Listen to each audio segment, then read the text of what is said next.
Look, today's jargon term is AAC. You might be hearing this term and thinking, what are those people talking about? So let's take a look at what our actual definition for AAC is. Augmentative and alternative communication. Woohoo! We're breaking it down. Okay, our actual definition says it's a range of communication methods used to supplement or replace speech or writing for those with impairments in the production or comprehension of spoken or written language. Okay.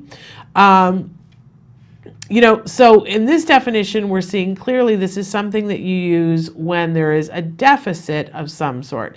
Let's move on to our working definition, because I'm going to take a little exception to that. Our working definition, AAC, it's still augmentative or assistive communication. It includes all forms of communication other than vocal speech that are used to express thoughts, needs, wants, and ideas.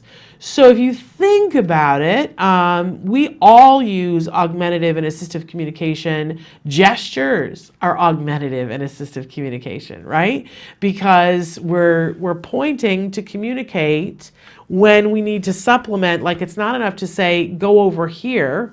Where's here, right? And we point, go over here, right? We could hold up an arrow to show people, oh, that's where we want you to go. There are lots of different things that we could do. Usually when we are in the autism realm and we're talking about AAC, a lot of times you'll hear people say, well, an AAC device. Because we're talking about technology that helps someone to speak or comprehend. Usually that's what we're talking about, but the truth of the matter is when we do a visual schedule, that's a form of augmentative communication. We're helping to be clear, and we do this always. This is not just an autism thing. This is not necessarily a deficit. If you stop and consider, I love all the games that they have online right now. They have apps where they'll test, can you read these signs? And they have the walking man that we see when you have to walk across a crosswalk. And then they have things that have an X through it, right? An IKEA catalog is like the penultimate of augmentative and assistive, because we're not explaining the directions of how to put together the desk, but there are a bunch of pictures of people, right?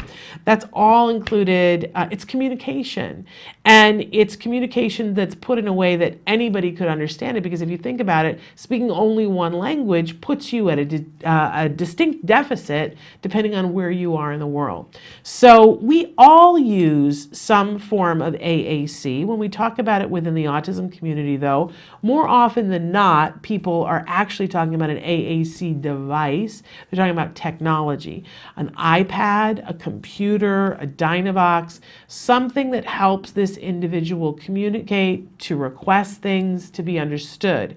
It could be that the person is vocal, but that their communication isn't efficient enough for them to be understood. It could be that the person isn't capable of making vocal speech. There are lots of different reasons why you would use an AAC device. I think what the biggest takeaway is that if someone is having difficulty communicating, we do not want to hesitate to provide assistance and augmentative assistance so that they can communicate.